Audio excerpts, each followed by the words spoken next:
Good morning and welcome to the Celtic Way morning briefing live. It's Wednesday, November the 2nd, and as you can see, we are joined by a very special guest. I'm Tony Haggerty, Haggerty10 Twitter handle, and I'm joined by Aidan Macdonald at Aidan C. Macdonald. And at the bottom of your screen, ladies and gentlemen, give it up for Japanese football expert and wonderful football writer for the Japanese Times, Dan Orlowitz at Aishiterio, Tokyo. And Dan is going to put more flesh in the bones as to how Kyogo Furuhashi and Real Hatate were not included in Japan's World Cup 2022 squad heading to Qatar. But first things first, I do my bit in the morning. Subscribe to the Celtic Way, ticker tape running along the bottom. You know all this. Support top quality journalism covering the club you love. It's £1 for 2 months of full access to everything we do on the website, everything that we write on the website, and also the pods. And we get guests like Dan Orlowitz on. Marvellous stuff. All you do is hit a button, www.celticway.co.uk/subscribe. Now, first things first, welcome, Dan. Great to have you. Thank you for having me. Thank you for the warm welcome. It's good to talk to you again. I mean, we recently talked about Shinsuke, but it's, as always, it's great to talk to you and you as well, Aidan. Yeah, it's been an interesting 24 hours here.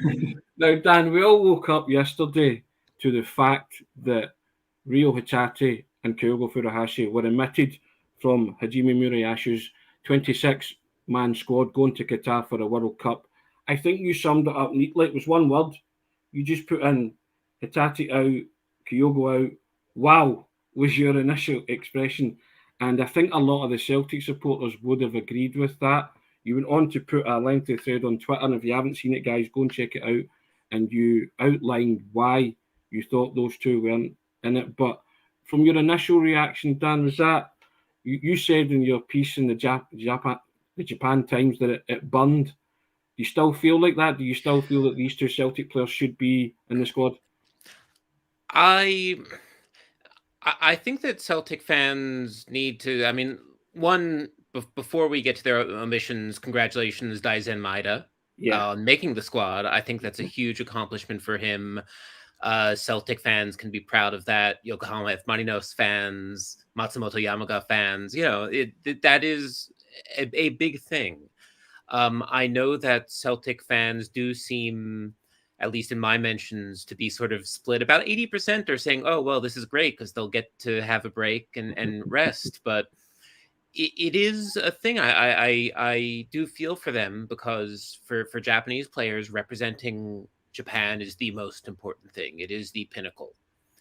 As to the question of whether or not they should have been included, I think that the best way, the most honest way to answer that is more than being disappointed that they're not included. I think that those of us who were surprised or disappointed by their selections, we're disappointed that Japan doesn't play the kind of football that suits them.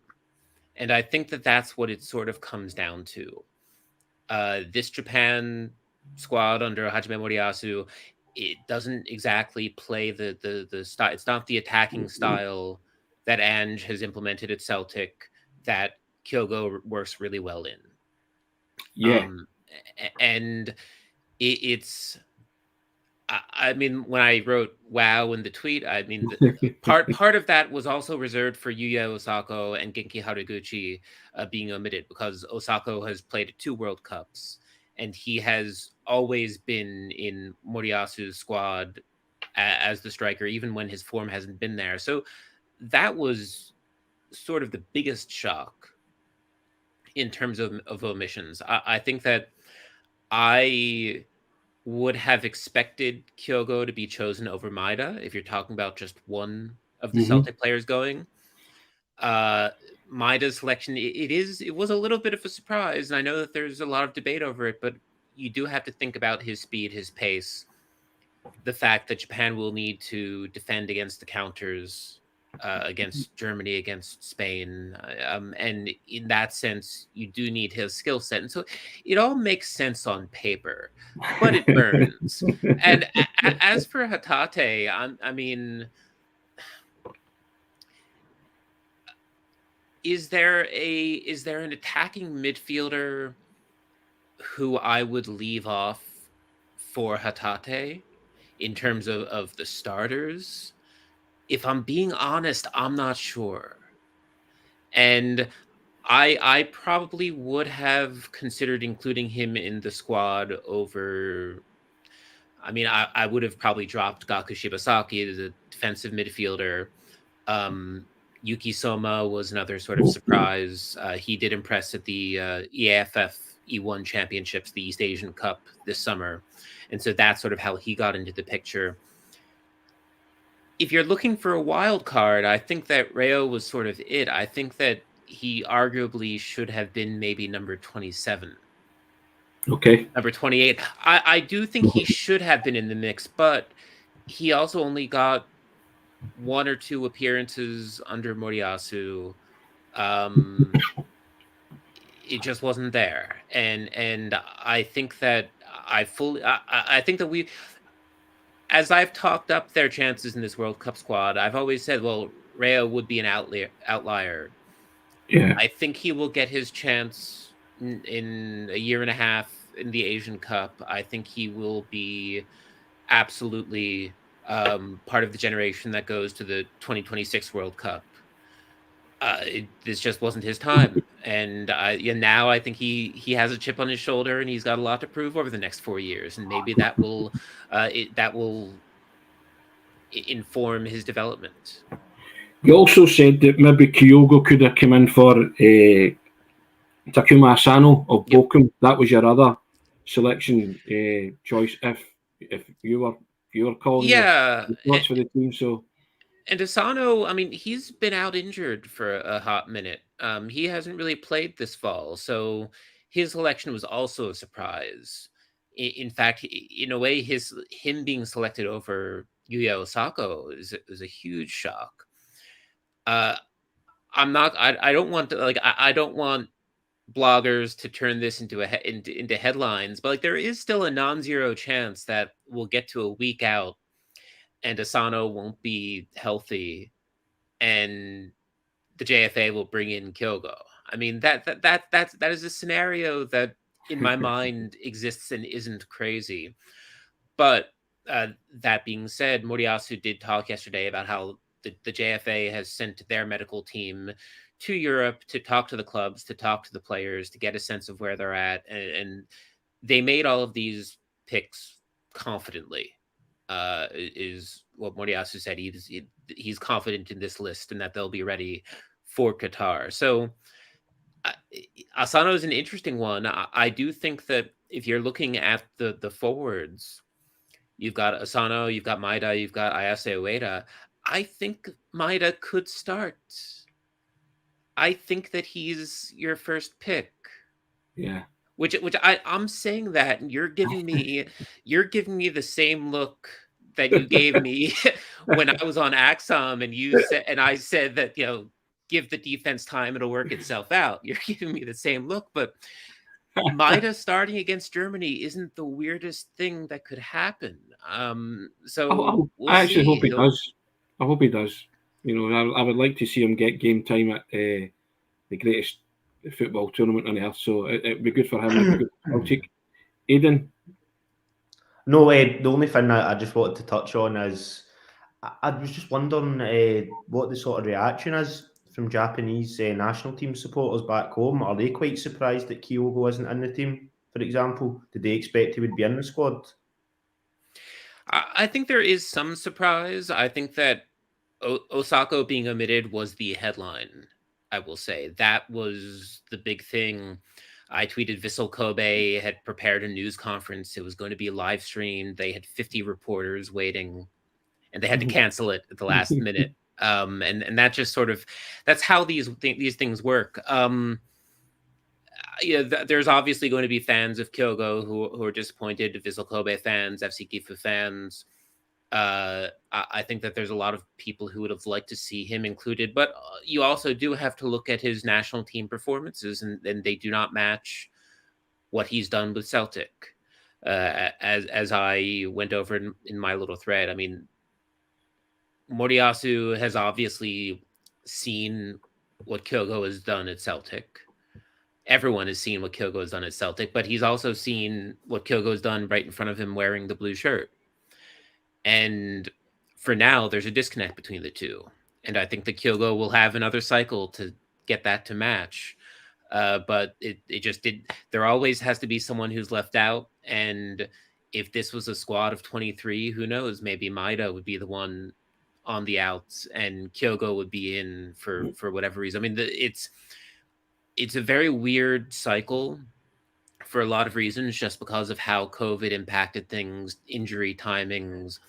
I could go back and say, well, if Kyogo hadn't hurt his hamstring at the Scottish Cup final, he would have been playing in February when Moriyasu went to Europe, and Moriyasu might have seen him in person, and he might have played in the March qualifiers. And you get what I'm saying. I mean, this is all a butterfly flaps its wings at Celtic Park, and everything changes. But I will say that overall, this is a squad that Japanese fans are happy with. Whatever individual disappointments there may be, this could be a really, really, really good squad.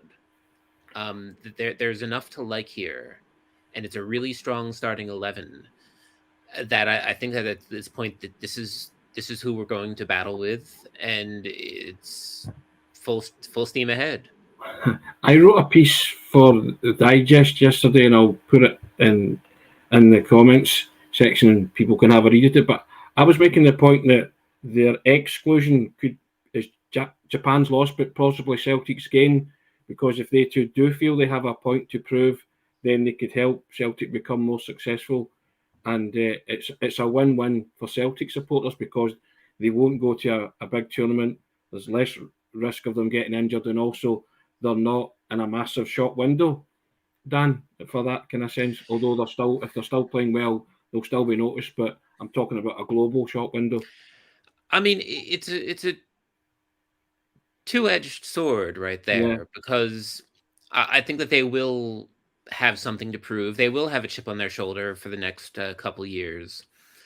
But from the Celtic perspective, if you have players who are at the World Cup and they get sold for 10, 20, 30 million euros, then you have money to buy them. That's just part of the cycle. And I do think that, as we've discussed before, part of, for example, Shunsuke Nakamura's legacy is that he was such an important player for the national team while at Celtic. I think that players do want to know that they're going to a league where, if they perform well, they will get into the national team picture, so it's a tough thing. I think that you have to balance short-term gains with long-term losses, but how Furuhashi and Hatate react to this, how they respond to this going forward, is in a way going to define their career path.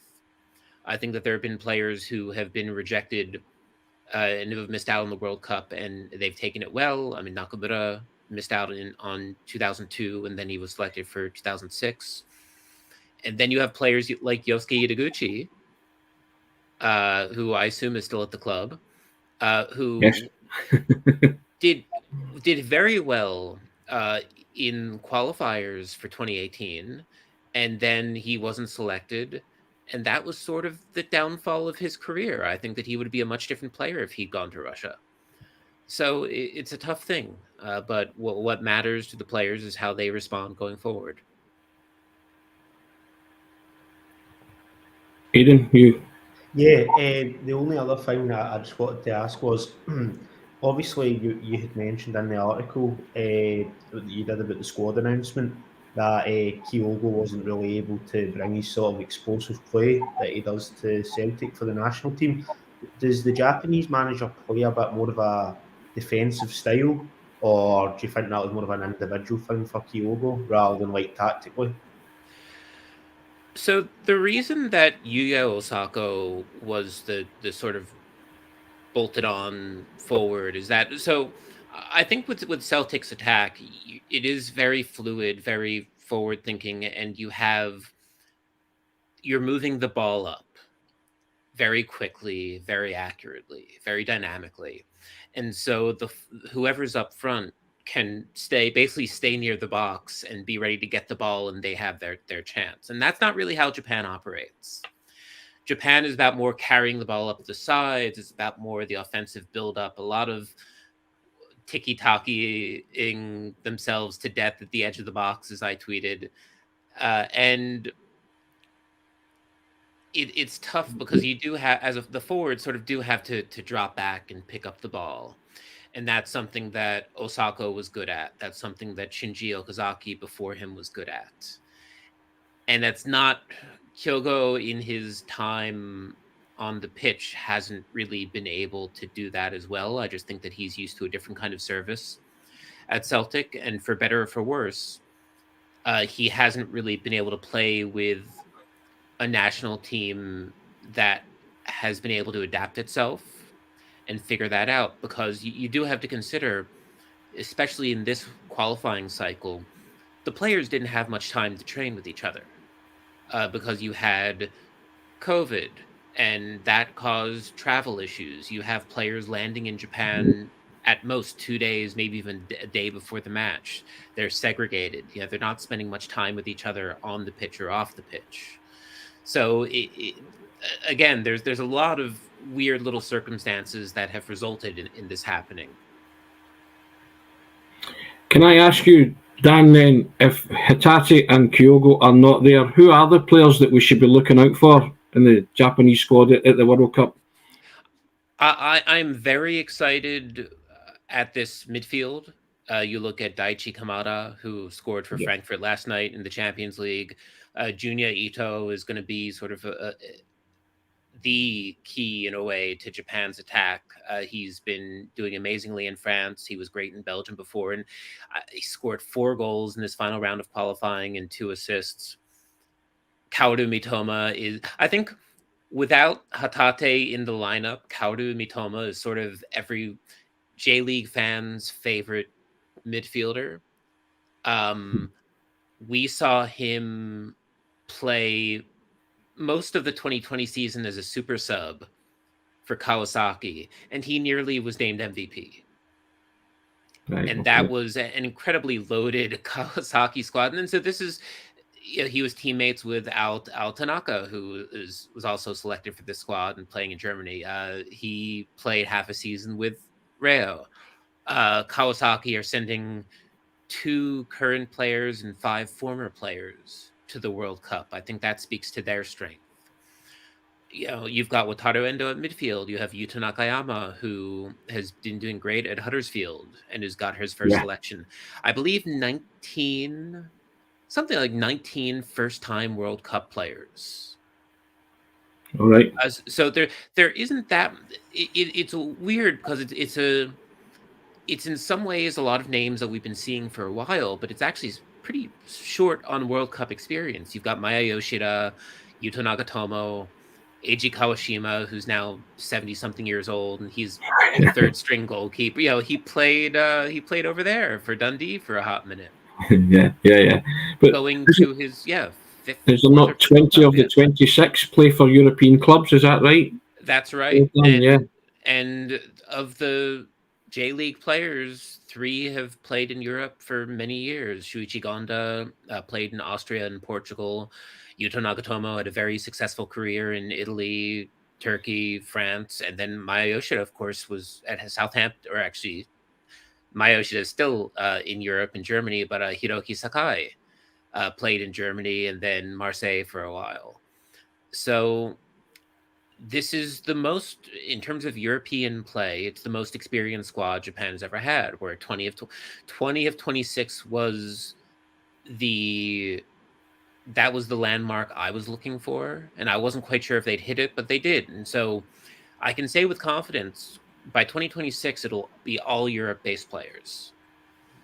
So this marks the shift of the J League from being the local league to the feeder league. But they're all born in Japan, and they were all, except for Takefusa Kubo, they were all basically raised here.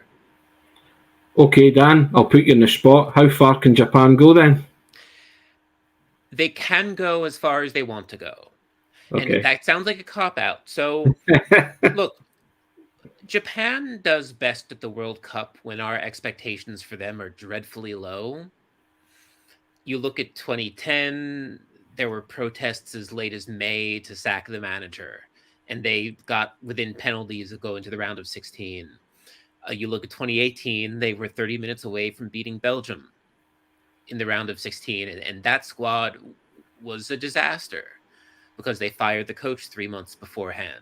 So we're in this weird spot where do we believe in the players, but we don't know if we should believe in the team, because hope is what kills you in the end. But to answer the question seriously, I think if you beat Costa Rica in game 2 and you can get a point against either Spain or Germany, you're in the round of 16.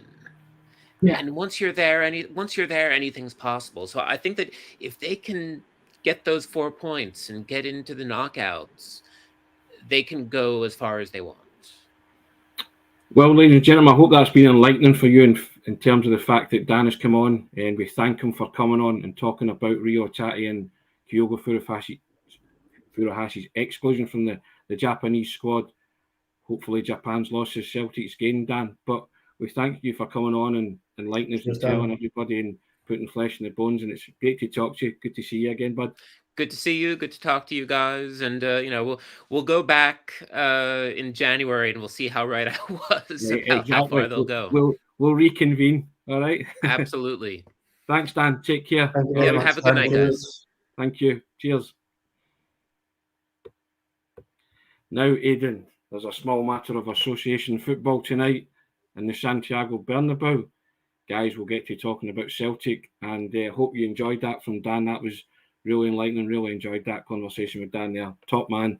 You can check some of his articles out on the Japan Times and on Twitter. He's a prolific poster on Twitter and font of knowledge of Japanese football and Japanese players. Aidan, Celtic, Real Madrid tonight, Santiago Bernabeu, last game of the Champions League. Can they go out with a bang and a flourish? I hope so. I've been thinking about this game over the last couple of days, Tony. Obviously, it was an important game for Celtic at the weekend against Livingston. They had to get through that. But as soon as that was finished, I did start to think. And on Sunday, I was, dreading it a wee bit, given obviously the fact we discussed that Real Madrid aren't necessarily, 100% guaranteed to finish first. So they could play a slightly stronger team even to start the game. But as it's sort of progressed in the last 24 hours, I've started to feel a wee bit better about it. Now, I'm not saying it's going to be, as I know you alluded yesterday, to the 4-3 win over Juventus. Yes. I'm not quite on that bandwagon, but I think Celtic can go over there and give a good account of themselves. What they just need to do is try and cut out some of the defensive mistakes at the back. Like things like things like Leipzig away from home, Joe Hart kicking it, or even just that, not even if it doesn't lead to a goal, but quite often if you're taking the ball out from the back, just passing it straight to the opposition's midfield. Because a team like Real Madrid, even if you do everything right, they can, as we know, they can still just cut you open, as we've seen in the first game. So if we can go over there, give a good account of ourselves, then I'll be quite happy with that, and maybe even a draw, Tony. But anyway, we'll leave that till it's prediction time. Would you put it past Celtic to win 4-3 the way Andy's team play? To be fair, you never know. It could be one of those sort of ping-ball games, similar to the sort of thing we've seen away to Real Betis last season and away to Bayer Leverkusen. Obviously, Real Madrid are at another level than those two, but it could be. You never know. This warms the heart. Yeah, good morning from Madrid, guys. Go on, Leslie. Leslie Devine won a competition to go to the Bernabeu and watch Celtic. Still smiling, I see Leslie laughing away there. I hope you enjoy it and have the trip of a lifetime. Now, Aidan, Celtic are going to have to play without Cameron Carter-Vickers, that's a blow and a half. We did our prediction lineups, didn't we? Yeah, had to be changed a couple of times.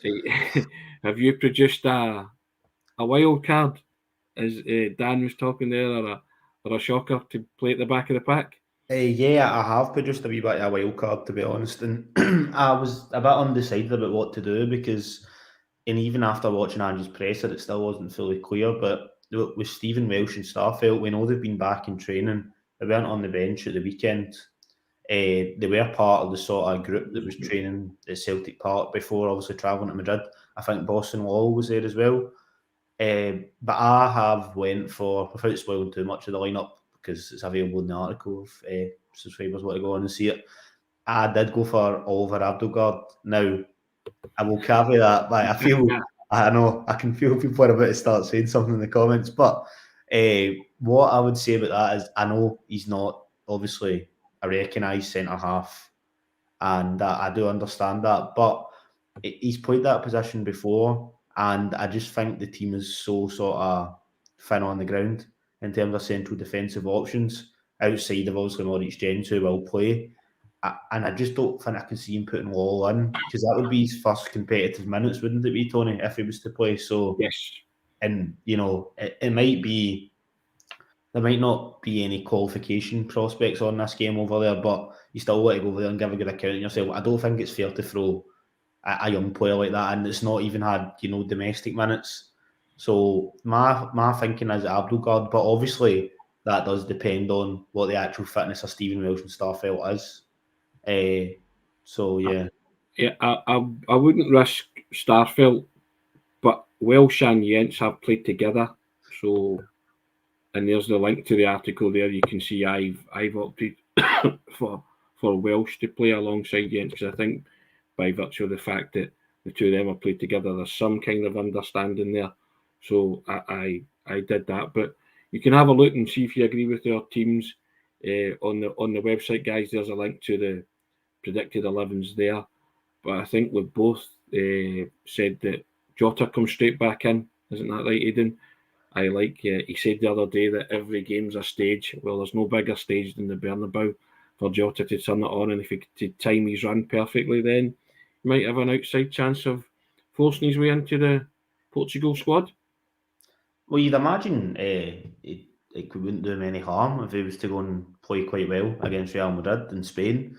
And obviously, one of the real positives from the weekend was the fact that Jota came back in and he scored, and he looked really effective as well, even on that surface. So I'd imagine he will start, Tony, even if it's only a case of he maybe only gets 55, 60 minutes. Yep.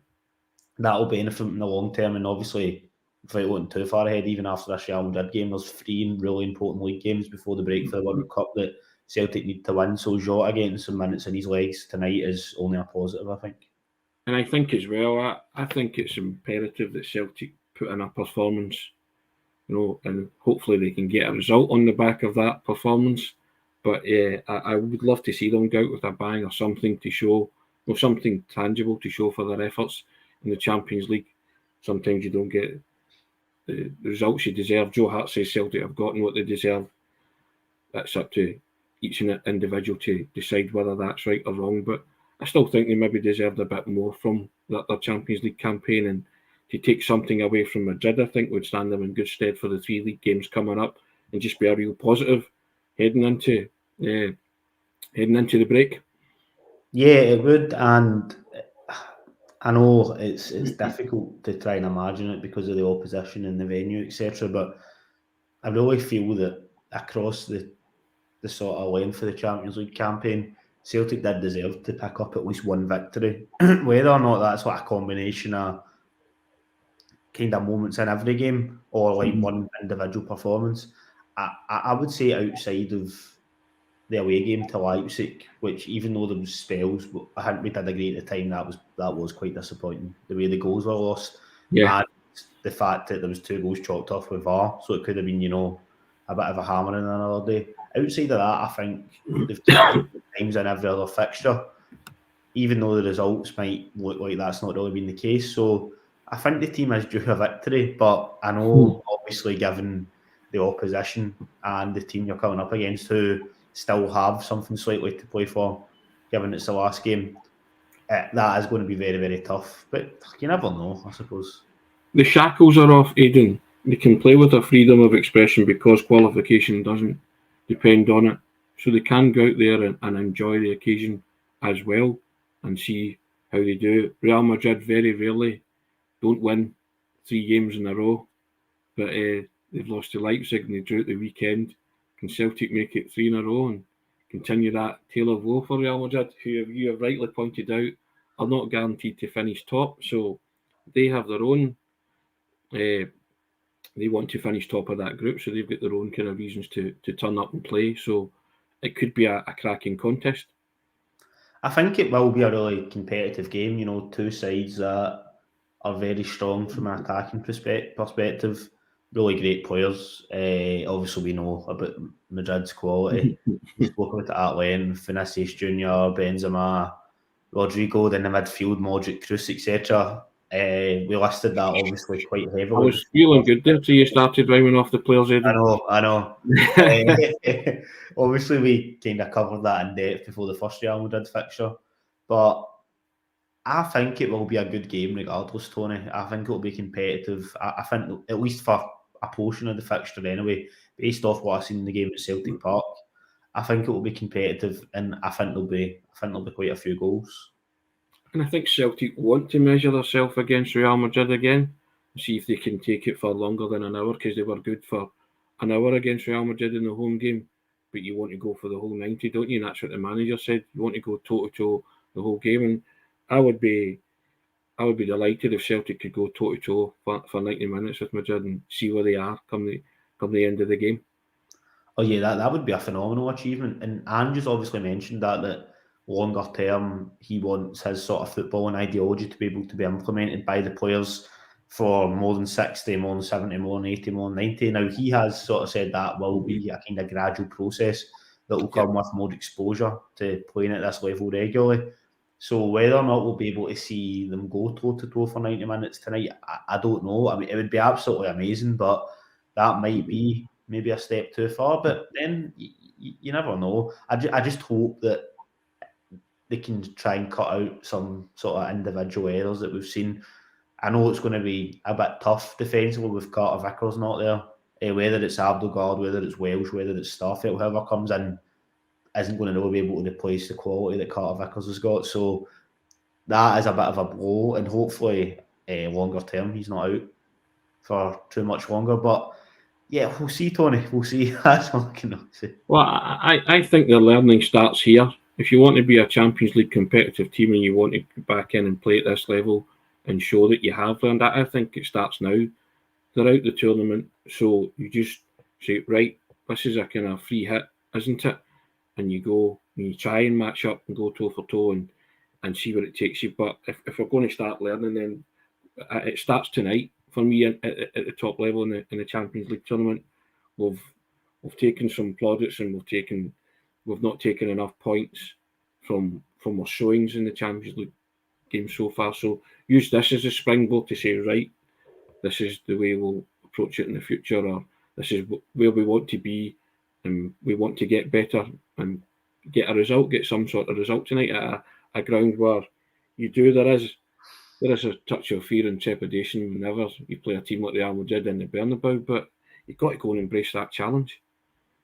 Oh no, of course you've got to, and Ange will. We know what he's like. There's no way he's going to suddenly change all his playing style and play 5 at the back, etc. Which there's no point even really doing against these teams because they're so good they'll just pick you off anyway, unless you've got like world class defenders.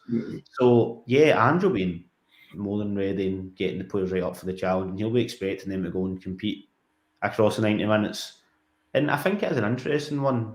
Given sort of Celtic's dynamic going into it, that in terms of qualification, there's not really anything to play for, but there is still, I would still say there's something to play for in that. There's the pride aspect, there's the wanting to show that they do belong at this level, even if it's a case of getting something positive tonight, which you can then build and take into next season, as you said, where the sort of learning starts. Yeah. So It's an important game. I think. I don't think it's very much a dead rubber like some people might say. There's also financial rewards, Aidan, for winning a match as well. You know, so I mean that there's all these kind of things that bring in extra money and coffers to the club. So you see the pride aspect most certainly, and I'm sure the players will want to go out and give a great account of themselves. All right, it's that time, Aidan. Are you going 4-3? So I have been. This is probably the most I've ever thought about a prediction, to be honest. Even more than like in the run up to the Rangers game and that, etc. Probably. Right, I'm going to go for 2-2. 2-2. You're going for 2-2. Celtic to get something in the Bernabeu. That could age horrifically, but hopefully not. I think 2-2. I think there's going to be goals. I think it's very unlikely that Celtic will keep a clean sheet over there, as even teams with a lot better defenders and a lot sort of maybe better defensive structure on Celtic, they're not able to keep clean sheets in the Bernabeu. So I think it will require, though, even if it's 2-2, Joe Hart to have a really good game and a lot of the defence to play really well and cut out the daft mistakes. And also, without going over old grounds, I know we've covered this point a lot as well, be lethal when you get your chances up front. You need to be you might only get, I know I said 2-2, you might only get 1 or 2 chances, you know what I mean? So you've got to be effective in the top end of the park. Okay, I'll be cautiously optimistic as well and say 1 each. 1 each, yeah. But whatever happens, brilliant results, Tony. Do you know what I mean? Exactly. I think you've got to be optimistic, haven't you? Always with Celtic. But we will see what happens. Even 5:45 kick-off tonight. It's the early one, and we'll be there watching it. But it is a tough match. Yeah, Sam Hartley saying this is the toughest match. Yeah, I don't think we're under any illusion as to the kind of scale of the task Celtic face. But I'm just hoping that with the pressure off and the shackles off, they can maybe Edward Wyavoz, swashbuckling 2-0 Celtic. Andrew Galea says 1-0 Celtic. Yep, there you go. And there's some optimism abounds. I'm sure Leslie Devine over there will enjoy it regardless of the score. Hope you have a great time, Leslie. Guys, we'll reconvene tomorrow and we'll pick over the bones of it all. But hope you enjoyed Dan's contribution earlier in the pod and the briefing, and he enlightened you as to why Kyogo and Hatate were omitted from the Japan squad. It was excellent stuff. Joe Bookless saying 2-0 Celtic. Lots of people putting money on or backing Celtic to get a result, Aidan. Frank Kennedy agrees with myself. There's still doors to play for. Indeed, there's always something to play for. And yeah, indeed. So I'm enjoying this optimism. Red Scotland says 4 each. that would be a match to savour, wouldn't it? If Celtic are playing Real Madrid, it's just like old times. Indeed. Well, as I say, we'll reconvene tomorrow.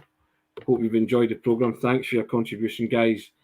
Try to read some comments there after the first half when Dan took centre stage. Good to get Dan on as a guest. Aidan, thank you for your contribution. 2 each is Aidan's shout for Real Madrid 2, Celtic 2. We'll see how it goes. 1 each myself. Kenny Todd going 2-1 the boys. There you go. And Kaiser says, been waiting for Celtic to arrive in this stage. Why not tonight when the shackles are off? 0-4 to the Celtic. He says. he's having a laugh, isn't he? Go on, Kaiser. I admire that optimism, to be fair. But yeah, thanks very much. As always, thanks for your contribution. Just direct you to the ticker tape at the bottom. You know what I'm going to say. Hit the button. Join us, www.celticway.co.uk/subscribe. It's £1 for 2 months of full access to everything that's written on the website and all the podcasts that you can enjoy as well. So thank you, and we'll see you all tomorrow. Cheers, Aidan. Cheers, Tony. Cheers, guys.